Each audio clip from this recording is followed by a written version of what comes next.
좋은 교회, 좋은 TV. 오늘 우리가 좀 함께 살펴보기 원하는 말씀은 37장 17절부터 24절까지 등잔대에 대한 말씀입니다. 금촛대로 번역을 하기도 했지만 좀 오역이고요. 초를 꽂아놓는 촛대가 아니라 기름을 올려서 등잔대를 등을 올려놓을 수 있는 그런 등잔대입니다. 사실 이 등잔대가 만들기가 쉽지가 않아요. 만들기가 쉽지 않은 만큼 이것을 해석하는 것도 참 쉽지가 않습니다. 너무나 많은 비유와 영적인 의미들이 담겨져 있기 때문에 그것을 너무 무리해서 해석하기보다는 또 우리가 받을 수 있는, 또 하나님께서 크게 보여주시는 그러한 또 메시지를 우리가 받는 것이 중요하지 않나 생각이 되어집니다. 그래서 이 등잔대가 성령 7영을 의미한다라고 말하는 요한계시록 말씀도 7교회를 의미한다라는 이런 말씀까지 살펴보자면 너무나 또 힘이 들 것 같고, 그래서 오늘 좀 본문에 최대한 가까운 곳들을 좀 살펴보면서 하나님께서 우리에게 무엇을 말씀하시는가를 좀 함께 묵상했으면 좋겠습니다. 사실 우리가 37장 17절부터 24절까지 읽었던 이 말씀은 출애굽기 25장에서 살펴보았던 말씀과 거의 동일합니다. 25장에서 하나님께서 등잔대를 어떻게 만들어야 한다라는 설계 도면을 주셨는데 37장 오늘 읽었던 우리 말씀은 이 부살렐이 하나님께서 주셨던 그 설계 도면을 어떻게 그대로 만들었는가, 한마디로 하나님께서 주신 말씀 그대로 이루어졌더라, 만들어졌다라는 것을 강조하시는 말씀인 거죠. 그러다 보니까 하나님께서 어떻게 만들어야 한다라는 이 말씀 그대로 이루어지기는 하였지만 도대체 이것을 왜 만들어야 돼? 등잔대를 왜 만들어야 되고 이 등잔대를 어떻게 방향을 놓아서 앞을 비추고 이것이 무엇을 의미하는지 어떻게 관리해야 되는지 이런 거에 대한 말씀은 빠졌어요. 왜냐하면 중요한 것은 하나님께서 모세에게 일러주신 그 설계 도면대로 부살렐이 잘 만들었다. 여기에 이제 초점이 있기 때문이죠. 그래서 어떻게 만들었는지 그 과정에 초점이 맞추어져 있습니다. 그래서 부살렐이 하나님의 말씀 그대로 이 등잔대를 만들게 되는데, 좀 나열을 해보면 이래요. 좀 화면을 띄워주시겠어요? 네. 17절 말씀에 한 덩어리의 순금을 가져다가 쳐서 만들어라. 그러니까 주물로 녹여서 만드는 게 아니라 망치나 정으로 쳐가지고 만들어야 한다는 것이죠. 그리고 붙여서 만드는 게 아니라 한 덩어리 금을 계속해서 모양을 내서 만들어야 되고, 양쪽으로 18절에 3가지씩 6가지를 만들어라. 19절은 양쪽 가지마다 살구꽃 형상의 잔 3개, 꽃받침과 꽃을 만들어라. 20절에 줄기에 살구꽃 형상의 잔 4개를 그 꽃받침과 꽃을 만들어라. 21절에는 2가지 아래마다 한 꽃받침씩 있게 해서 3갈래가 있으니까 3개를 만들어라. 22절에 꽃받침과 가지들을 줄기와 연결해라. 23절 말씀은 등잔 7과 불집게와 불똥그릇을 만들어라. 그리고 24절은 순금 1달란트로 이 모든 것을 만들어라 라고 말씀을 주십니다. 그래서 우리가 성경 일독할 때 이것을 빨리 읽어버리면 도무지 이게 어떠한 모양인지 머릿속에 그려지지가 않아요. 아, 금인가 보다. 촛대 7개가 서 있나 보다 정도로 우리가 생각하죠. 그래서 좀 잘 그려지지가 않는데 그냥 여기서 조정을 할게요. 대단하구나. 거기서 조정을 해주세요. 자, 그래서 글로만 좀 보면 잘 이게 이해가 안 돼요. 부살렐이 성막 안에 있는 많은 것들을 만들지 않습니까? 만드는데 아마도 그 가운데 가장 만들기 어려웠던 것, 하나님을 붙들고 하나님 도대체 이거 어떻게 만들어야 됩니까? 라고 부르짖으며 기도할 수밖에 없었던 것이 있다면 바로 이 등잔대가 아닐까 생각이 되어집니다. 무엇보다 이 모든 등잔대를 한 덩어리의 금을 이렇게 점점 모양을 만들어서 이렇게 만들어야 되는 거예요. 차라리 가지 하나, 꽃잎 하나 만들어서 붙이는 거면 훨씬 편할 텐데, 그게 아니라 금 한 덩어리를 그 모양을 점점 바꿔서 그대로 금쪽대의 모양을 만들어야 되니 이게 쉬운 게 아니겠죠. 상상을 해보면 아마 이런 그림일 거예요. 그래서 맨 왼쪽에 금 한 덩어리를 이렇게 조금 모양을 이렇게 내가지고 정으로 해가지고 맨 오른쪽 모양까지 대충 만들어서 또 상세하게 꽃잎과 잔가 이런 것들을 다 모양을 만들어야 되는 거예요. 붙여서 만드는 게 아니라 한 덩어리를 그대로 만들어야 되는 거죠. 그래서 이런 과정을 생각할 때에 이것이 예수님께서 받으신 그 순환을 우리에게 알려주시는 게 아닌가라고 추정을 하긴 하는데 좀 잘 모르겠습니다만은, 사실 이 등잔대가 어떻게 생겼는지 실제의 모습을 본 적은 없지만 조각으로 남아있는 게 있어요. 지금 보여드리고 있는 이것이 로마의 티도라고도 발음하는 장군이 AD 68년, 예수님 오신 후에 68년 그때에 이스라엘을 함락하고 예루살렘 성전을 함락해요. 예루살렘 성전을 함락한 다음에 거기 있는 이제 물건들을 이제 다 빼앗아 가는 거죠. 성전 안에 있는 집기들을 다 훔쳐가는데, 이 디도 장군이 승리한 것을 기념해서 그런 개선문을 만듭니다. 승리했다라는 기념으로 개선문을 만들어요. 그런데 이 개선문 안에 보니까 등잔대의 그림이 구조로 새겨져 있는 겁니다. 그래서 자세하게 보시면 그 안에 그 로마 사람들이 성전 안에 있는 집기들을 훔쳐가는 모습들이 이렇게 약탈한다라고 말하죠. 약탈하는 모습들이 구조로 이렇게 만들어져 있어요. 그래서 이 그림을 보면 등잔대가 이렇게 생겼구나라는 것을 우리가 알 수 있죠. 그래서 우리가 이때 구조의 그림을 가지고 아마도 제 생각에는 등잔대의 모습들을 좀 추론해서 지금까지 우리가 인터넷으로 보고 있는 많은 등잔대의 모습을 상상으로 그려내지 않았나 싶은데, 그래서 인터넷에 등잔대라고 이렇게 검색을 해보면 이렇게 다양한 모습들이 나오지만 거의 다 비슷하죠. 중앙에 줄기가 하나 쫙 올라가고 양쪽에 다른 가지들이 3개씩 6개가 올라가서 7 등잔대가 완성됩니다. 그리고 맨 위에는 등잔을 올려놓을 수 있게 받침이 있을 것이고, 꽃과 꽃잎과 잔이 이렇게 중간마다 이렇게 맨 아래에 받침대가, 밑판이 이렇게 그려져 있는 이런 그림들을 우리가 흔하게 볼 수 있습니다. 많은 사람들이 이 등잔대를 그릴 때에 또 혹은 이제 상상하면서 이 등잔대를 이런 모양이 있을 거다라고 이제 생각을 하면서 그릴 때에 어느 정도 크기로 그렸을까, 만들었을까 많이들 상상을 해요. 아까 우리가 개선문 구조에서 봤던 그 모양을 보면 꽤 컸을 것이다. 그래서 여기만 보더라도 거의 사람, 그죠? 키 어깨 높이만큼 올라오도록 이렇게 만들었죠.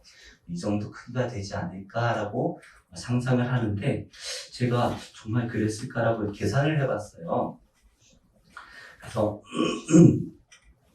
24절 말씀에 보면 등잔대와 불집게와 불똥그릇, 이 주변에 이 등잔대를 받쳐주는 이 모든 집기들까지 다 합해서 금 1달란트로 만들어라 라고 말씀을 하셨죠.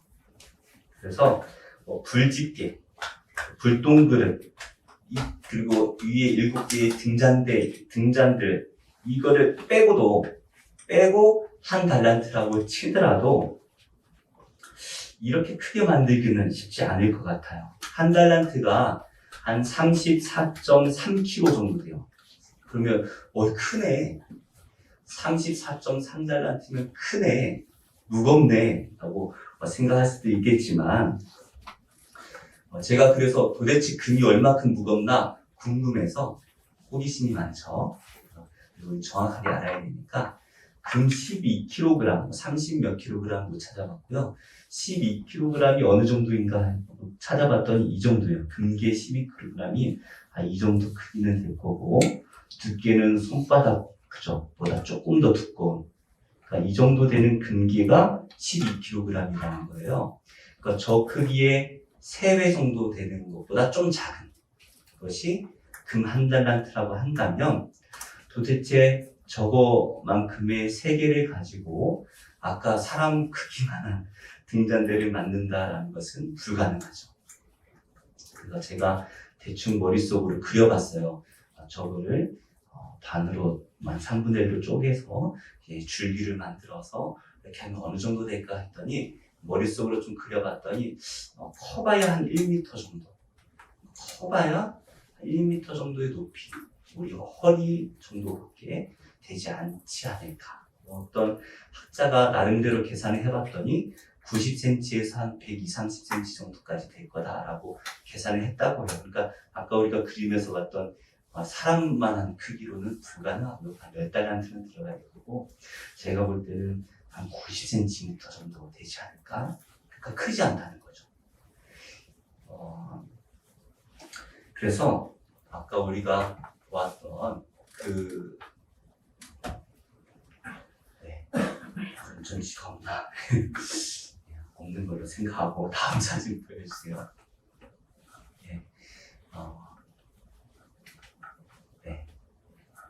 우리가 아까 보았던 이런 사람 크기만한 이 정도라고 한다면 저 금계가 몇 개나 들어갈까요? 수도 없이 들어가겠죠. 그래서 저렇게 크게 만들지는 못했을 것 같고요. 아마 한 허리 정도, 허리보다 좀 낮게 오지 않았나 생각이 되어집니다. 그래서 모세가 왜 이렇게 좀 차이 나나? 아까 분명히 부조에서는 컸잖아요, 그죠? 조각에서는 크게 보였는데 사실 그 부조에 나오는 그림은 그때 약탈해 간 것은 헤롯 왕 때 지었던 성전을 약탈해 간 거죠. 그래서 지금은 이동식이잖아요.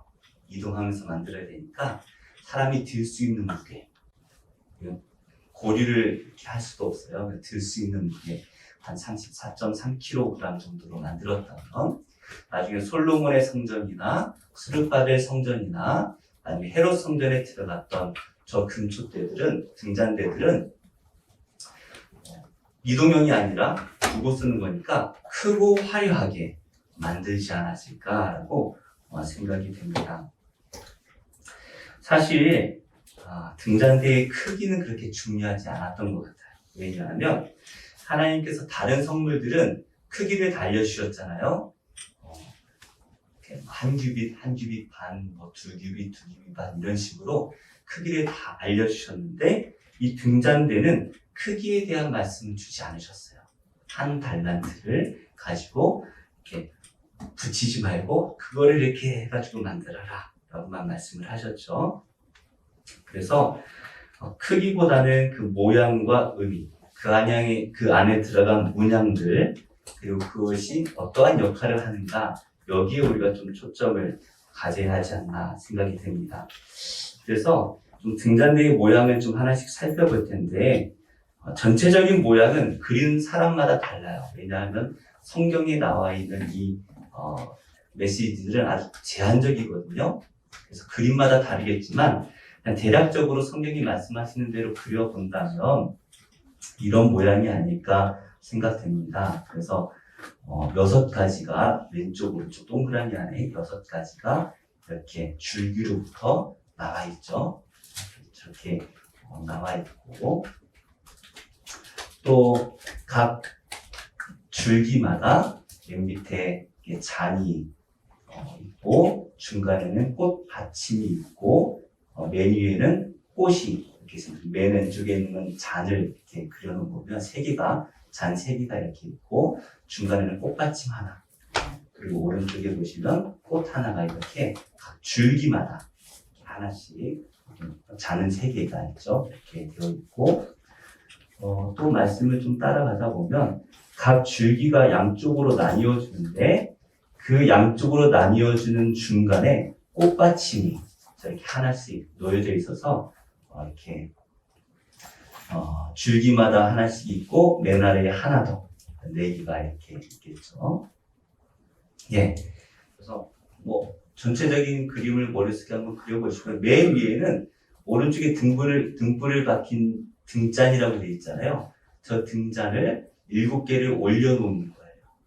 등잔대에 일체형이 아니라 하나씩 따로따로 7개를 올려놓을 수 있도록 V형으로 이렇게 만들어 놓은 거예요. 그래서 저 등잔이 안에다가 이제 기름을 부어서, 그 기름 성령을 의미하겠죠?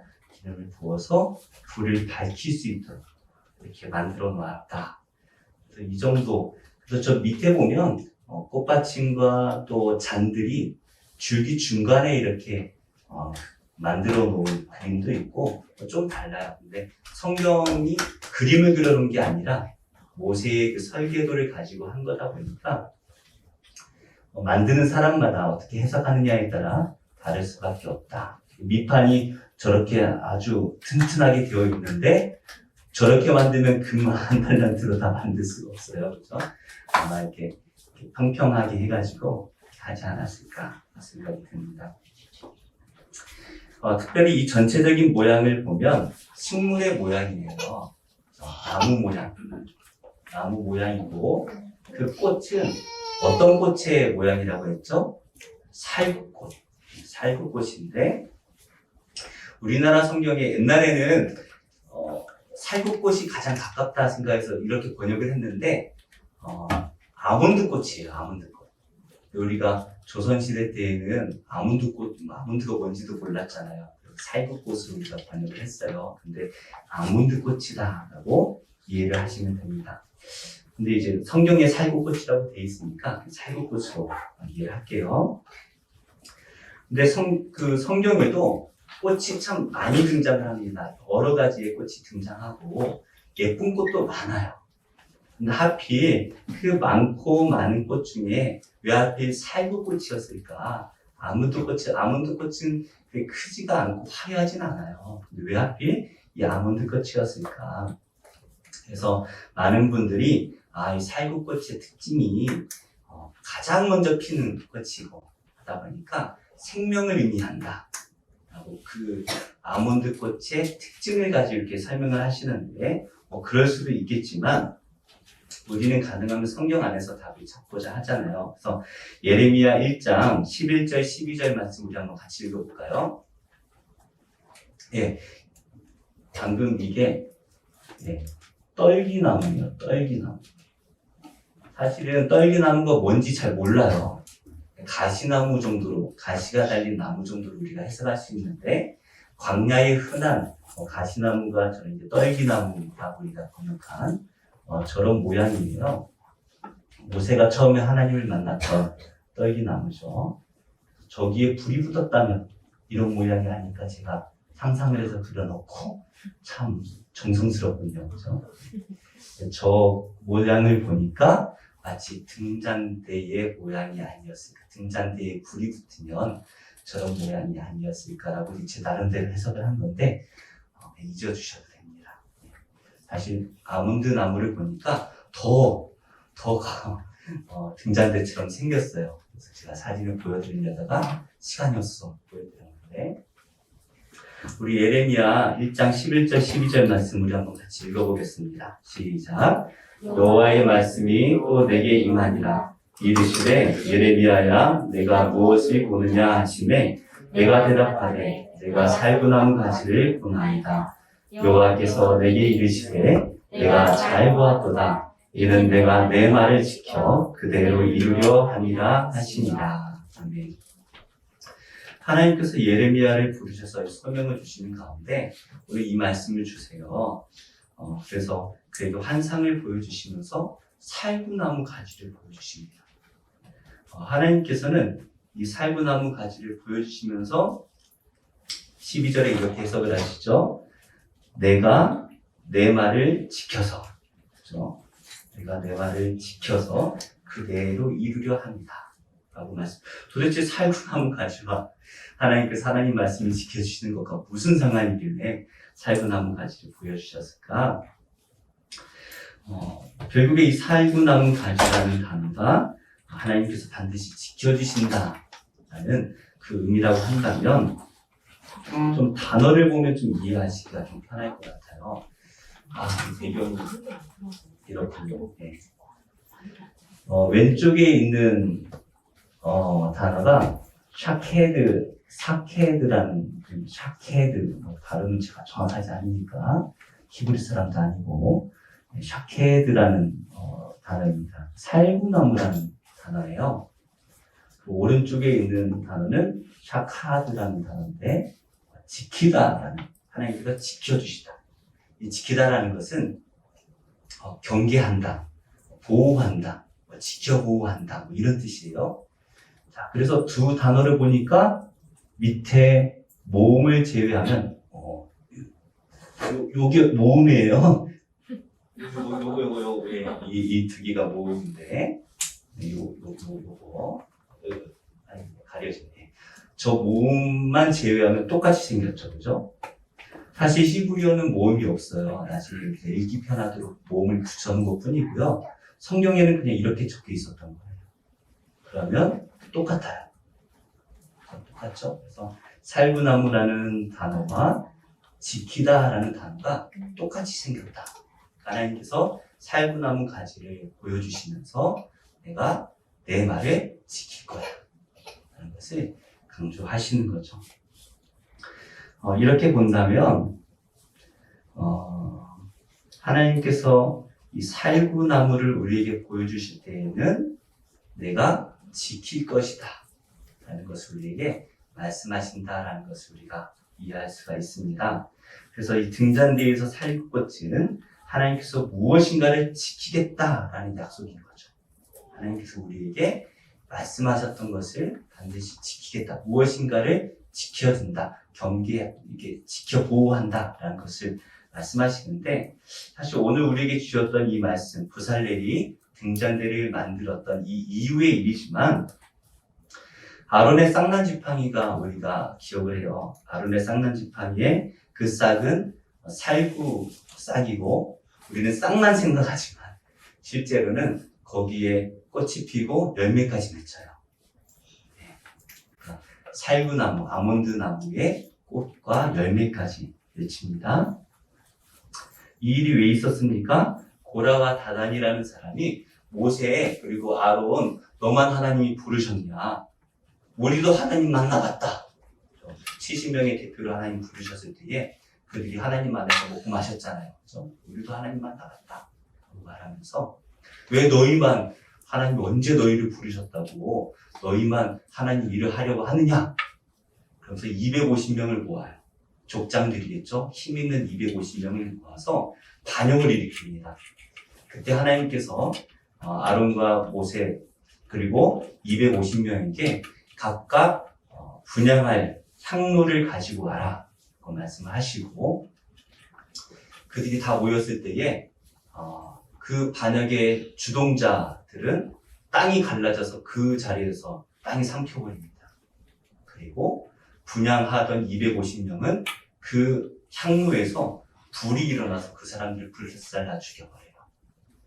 그리고 나서 하나님께서 12지파에게 각각 하나씩 대표들이 지팡이를 하나씩 갖고 오라 말씀하셨고 레위 지파의 대표였던 이 아론이 자신의 지팡이를 하나님께 올려드렸을 때에 증거계 앞에 12개를 올려놔요.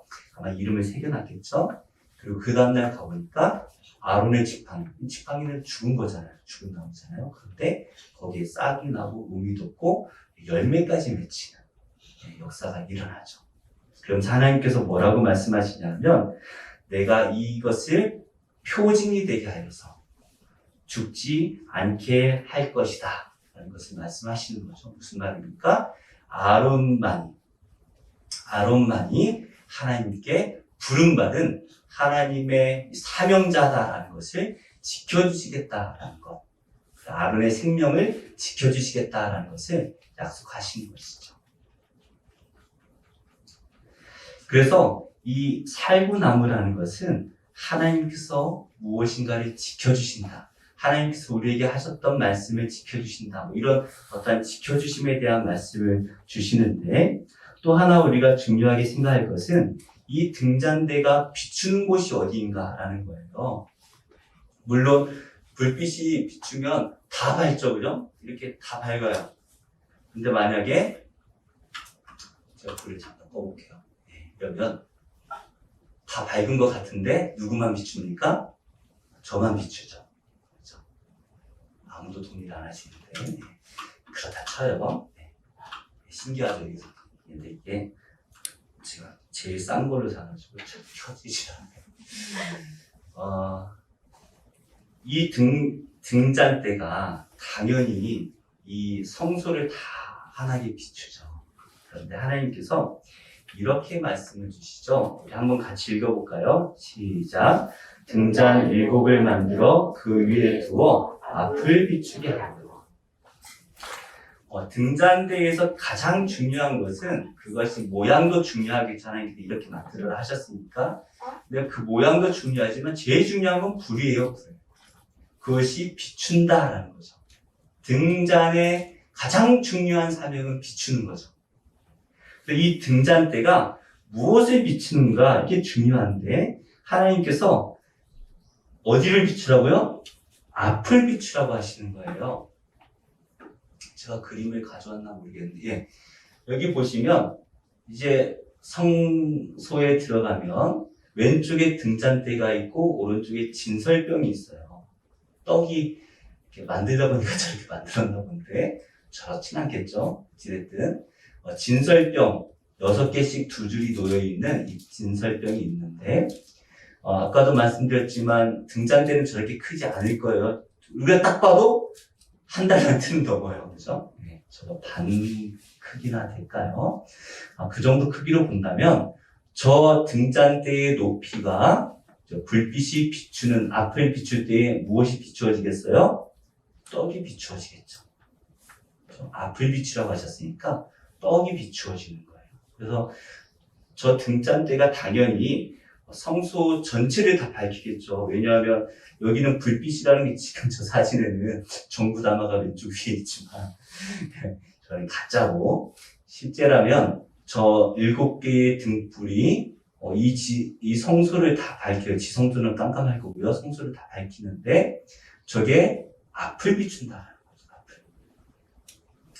그렇다면 저것이 비추고 있는 저것이 비추고 있는 진설병은 무엇을 의미합니까?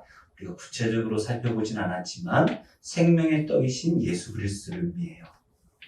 생명의 떡이신 예수님을 의미한다면 이 등잔대의 역할은 무엇을 의미하는 거예요? 무엇을 하는 거예요? 생명의 떡을 비추어 주는 거예요. 이게 등잔대가 가지고 있는 가장 큰 사명이에요. 그래서 우리가 다른 건 몰라도 돼요. 그런데 등잔대가 뭐 하는 겁니까? 생명의 떡을 비추는 것이다. 생명의 떡은 뭐예요? 예수 그리스도. 예수님을 비추어주는 것이죠. 사실 이 빛도 예수님을 상징하죠. 그렇죠? 빛이신 예수님, 이 땅에 예수님께서 빛으로 우리에게 오셨기 때문에 그 예수님이 이 빛이십니다. 그러나 그 빛을 누구에게 주셨어요? 우리에게 주셨죠.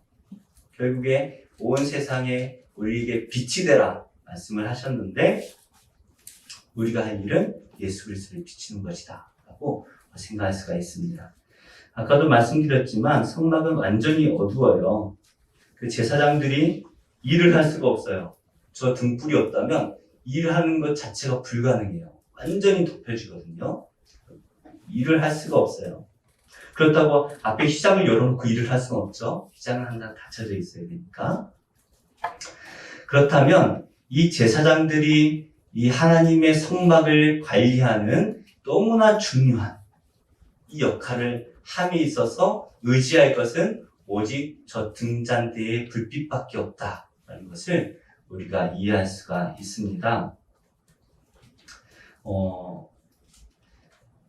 그래서 우리가 지금까지 말씀드렸던 것을 좀 정리해서 이해해야 될 필요가 있을 것 같아요.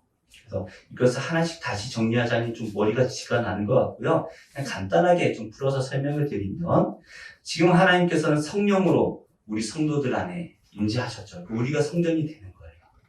우리 한 명 한 명이 저는 아무것도 아니에요. 난 왜 태어났을까 이렇게 생각할지 모르지만 아니에요. 우리는 다 하나님의 거룩한 백성이고 성전이에요. 그렇게 본다면 우리 안을 비추어지고 있는 불빛이 있는데 그것은 등잔대의 불빛이고 그 빛이 무엇입니까? 예수 그리스도이시다. 물론 그 빛을 태우는 것은 무엇이에요? 기름은 성령이시다.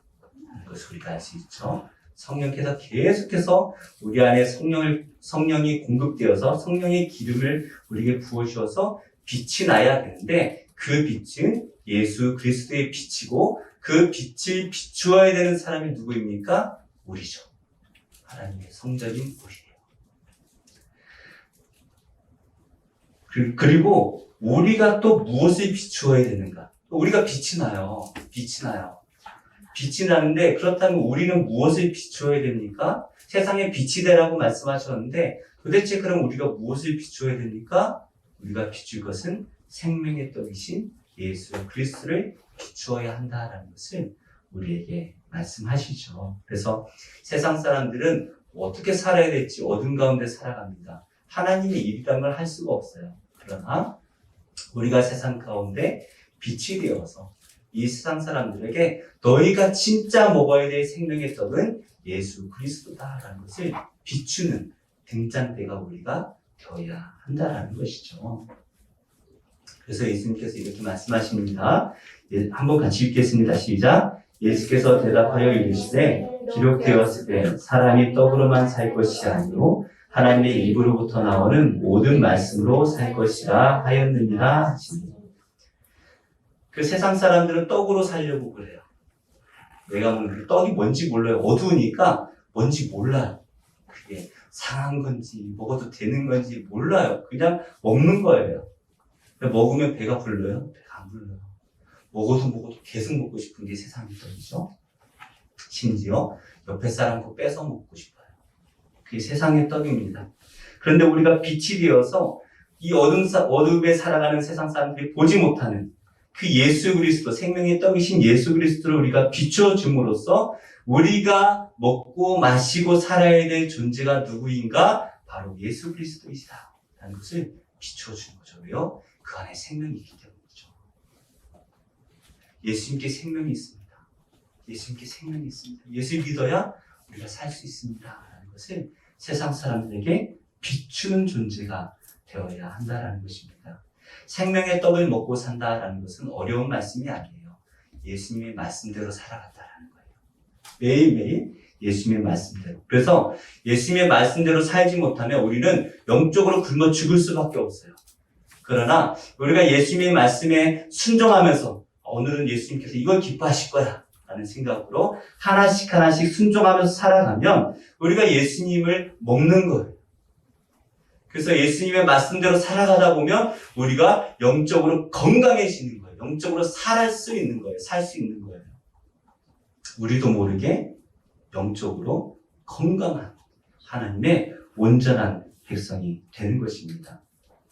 그런데 우리가 생각해야 될 것이 이 성막은 철저하게 가려져 있어요. 그래서 제가 좀 의리자매한테 좀 갖고 와달라고 좀 부탁을 하려고 했었는데 보일까 싶어서 부탁을 안 했었는데 재밌는 걸 하나 가지고 있더라고요. 분명히 어떠한 인형 모양이었어요. 근데 이거를 이렇게 뒤집으니까 선물 상자가 돼요. 네. 신기하더라고요. 이렇게 뒤집으니까 네모난 선물 상자가 되고 요걸 다시 이렇게 뒤집으니까 또 인형이 돼요. 선물 상자 안에 이 인형이 감추어져 있죠. 감추어져 있어요. 그런데 반대로 생각하면 이 바깥 세상으로부터 이 인형 안에 들어가면, 이 상자 안에 들어가면 이 인형이 온 세상이에요. 그죠? 온 세상. 그리고 뒤집으면 그죠? 반대가 되는 거죠. 마찬가지죠. 이 성막이라는 것이 하나님을 가두는 것처럼 보이지만 반대예요. 뒤집어 보면 하나님은 온 세상에 충만하신 분이죠. 그 하나님으로부터 이 세상을 보호하는 것이 성막인 거예요. 그죠? 좀 그려지시나요? 우리는 성막 안에 하나님을 가둔다라고 생각하지만 반대죠. 하나님으로부터 이 세상을 성막이 가두고 있는 거예요. 이제 뒤집어야 돼요. 어떻게 해요? 이 세상에 하나님의 빛을 비추어야 되는 거예요. 그것을 우리가 해야 하는 것입니다. 하나님께서 이 등잔대가 생명의 떡이신 예수님을 비추어서 그죠? 그것을 밝히 보여주는 것처럼 이 일에 우리를 부르셨다는 거예요. 그래서 하나님께서 우리를 무엇으로 부르십니까? 왕같은 제사장으로 부르셨다라는 겁니다. 그러니까 이 성소 안에서 제사장들이 하나님의 일을 감당하는 것처럼 우리가 왕같은 제사장이 되어서 이 세상에 예수 그리스도를 비추는 빛이 되어야 한다는 것이에요. 그래서 제사장이 해야 할 중요한 일 중에 하나가 바로 이 등잔대의 빛이 생명의 떡을 비추어서 이 12지파 사람들이 하나님의 말씀을 기억하고 우리가 사는 것이 하나님의 이 언약으로 사는 것이구나. 하나님의 말씀 때문에 사는 것이구나 라는 것을 깨닫는 것처럼 우리가 예수 그리스도를 세상에 비추어 줌으로써 너희가 살 길은 오직 예수밖에 없다 라는 것을 우리가 보여줘야 한다는 것이죠. 우리는 무엇을 먹고 삽니까? 밥을 먹고 살겠죠. 밥 없으면 빵이라도 먹고 살겠죠. 아침에 밥과 빵을 다 먹고 왔는데 뭐라도 먹고 살면 돼요. 그런데 그것이 우리의 영혼을 살리지 못해요. 우리의 영혼이 사는 건 오직 생명의 떡이신 예수 그리스도다라는 것을 우리가 기억을 해야 되고 우리는 또 예수님을 먹고 마시고 나만 사는 게 아니라 어떻게 해요? 우리가 빛을 내어서 성령의 기름을 태워서 빛을 내어서 누구를 비춥니까? 예수 그리스도를 비춤으로써 어두운 이 세상 가운데 예수님을 밝히 드러낼 수 있는 세상의 빛이 누구라고요? 나다라는 것을 우리가 기억해야 될 것입니다. 오늘 등잔대는 우리가 먹고 마셔야 될 것이 하나님이시다라는 것을, 하나님의 말씀이다라는 것을 보여주고 신약에서는 예수 그리스도다라는 것을 보여줍니다.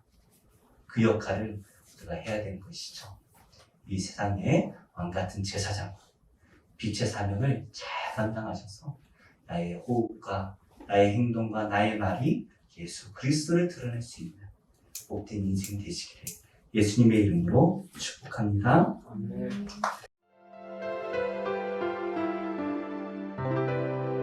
좋은 교회, 좋은 TV.